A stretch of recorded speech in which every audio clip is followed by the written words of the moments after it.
Right, so you bought yourself an XF2 by Ridgemonkey and you think, am I going to go out and buy a separate standalone shower cubicle? Well, what if you already had one but you just didn't realise it?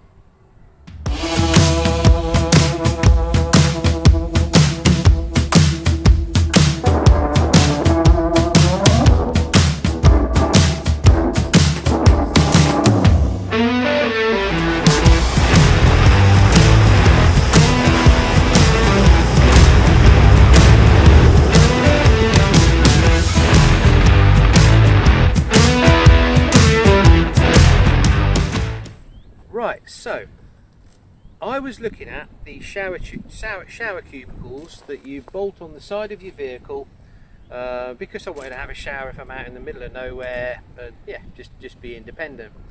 Now, they do take up a bit of room, they're out there all the time, but I just wanted one. Having a shower to me, you know, is important if you're going out and doing long distances. But as you already know from my other videos, I'm not doing the whole roof tent thing, I'm with a ground tent. Now, I was looking at this kind of porch that comes with the tent, and I thought, wouldn't it be great if I could screen that off, and then I'd have an ensuite shower into the tent. So I could, you know, have a wet part there, and then have a dry part there, maybe with a chair, have a little mat on the floor, another mat in there, and then get in there and, you know, put my socks on in the dry and all that kind of stuff. And then I thought, what if the fly sheet could be flipped over? I wonder if I could get maybe zip sewn in or something like that, and you know, use the fly sheet because it's already there. Turns out that there's already enough little kind of hooks, and if you've got a couple of bungee cords or, you know, a bit of spare paracord, you can actually make this into a room with virtually nothing. Let's just say 2 bungee cords, maybe 4 bungee cords if you don't want to use a spare one of these.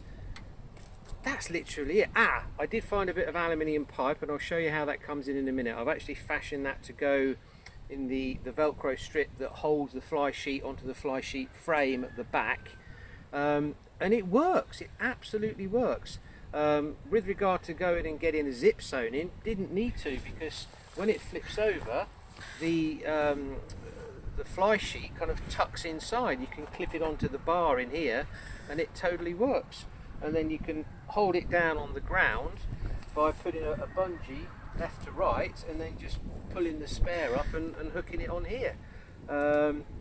It's fantastic, and I've saved myself a fortune, and it works better in my opinion than a standalone shower cube, unless you're about 6'5", in which case you can't get under here. I mean, I'm 6 foot-ish. But yeah, I can get under here okay, but yeah, apart from that, if you are a tall guy and you can put up with a bit of crouching, it's absolutely fine. Let's take a look.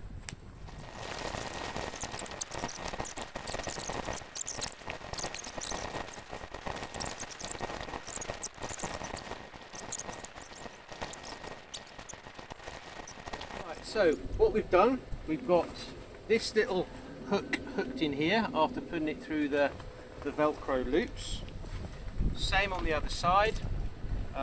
We've adjusted these bungee cords to the right height just simply by tying knots in them to get those to the right amount of tension. We could probably put a little bit more in that one, to be fair. And then along the bottom there's a bungee cord, probably cost me about 80p, something like that. A couple of carabiners that I had knocking around, so they've just gone from peg on one side to peg on the other. And then the clever bit, I've got an old bit of tube that I had lying around from some ex-army kind of poles, but you can get a bit of plastic tube, anything, just to kind of mimic the bar that's on the back that holds the fly sheet up. Just cut it to the right length, some kind of a strap. Again, I just had this lying around. It could be a bit of string, bit of paracord, bit of whatever. D-clip there to hold this up, and then also to tension that down and then peg it out.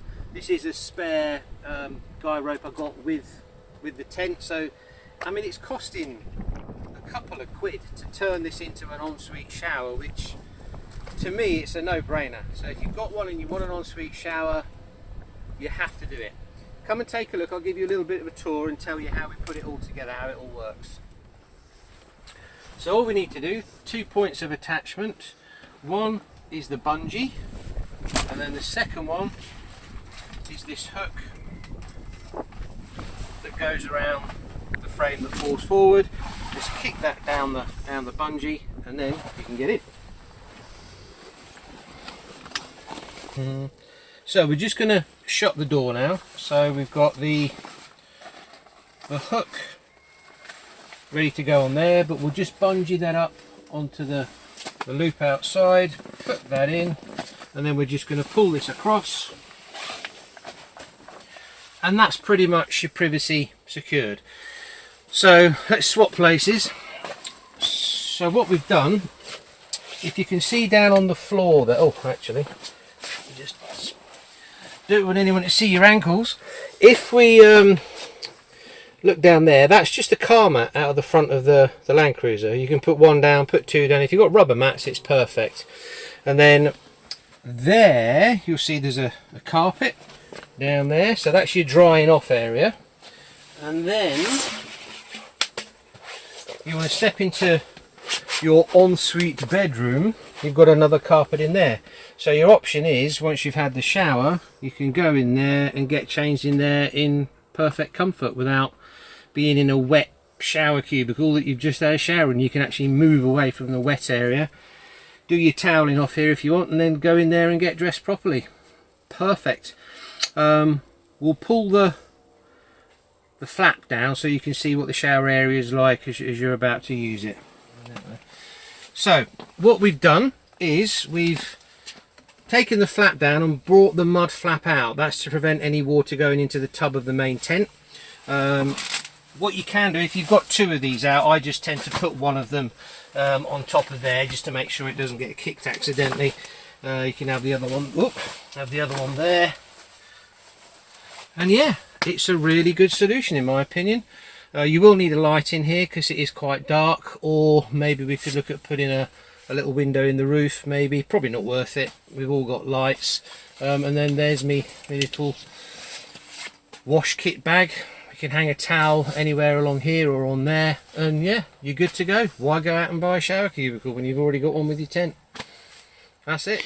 So those Ridgemonkey tent pegs that I mention so often and I'm totally in love with, I decided to give them a special place where I could keep an account of the 20 that you get, and somewhere where it's just easy to store them, where they're easy to get to. And here it is, a bit of 2" by 1" wood that's been painted, and then simply just drilled some holes in there, and then the pegs just sit in, they go down, give them a twist at the end, so this top ridge here actually stops them from coming up, but pop it up, give it a twist, out it comes, and then just a couple of brackets I'd line around. So there's one, it's just a triangular bracket that I cut the end off, and then another one there, and then another one in there. I don't know if you can see it, but on the Land Cruiser 80 I took off the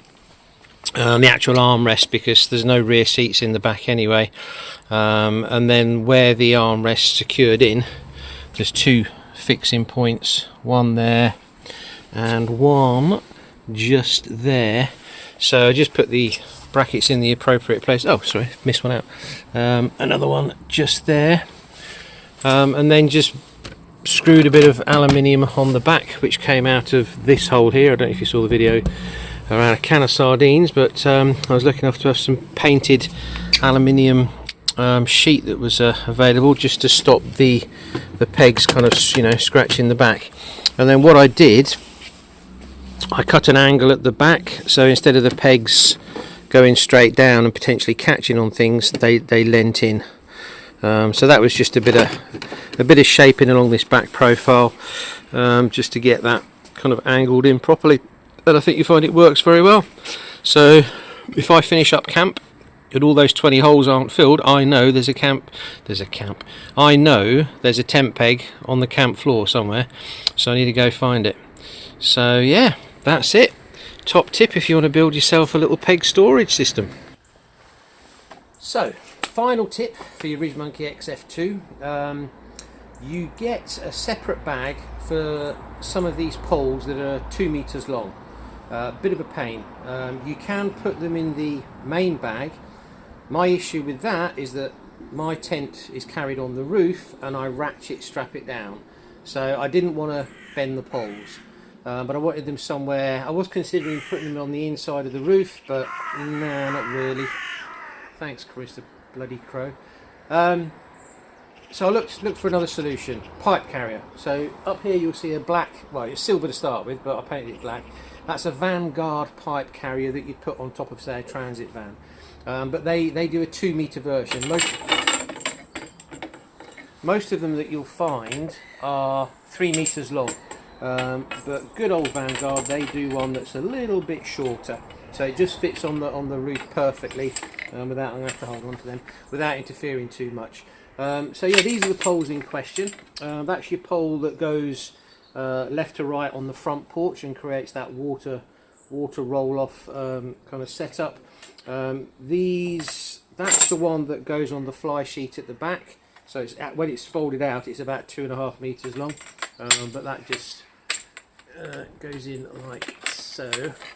So yeah, you'd probably be familiar with that if you've already got one. And then there's 2 of these that basically hold up the ends of this, so they screw into there. Now this one I've extended out. The reason I've done that is so when I put it in there, I can reach it, because the standard height is that completely down, which, you know, your arm isn't long enough to get in there. So yeah, top tip. They're not too expensive. I'll put the price below, but it's just a clean and tidy, out of the way option. You haven't got to worry about anything, and yeah, a really good solution in my opinion. That's about it for top tips on the XF2. Yeah, if you like what you saw, please hit the like button, and if you want to see more videos like this, hit the subscribe button and the bell notification, and we'll see you in the next one. Take care. Bye.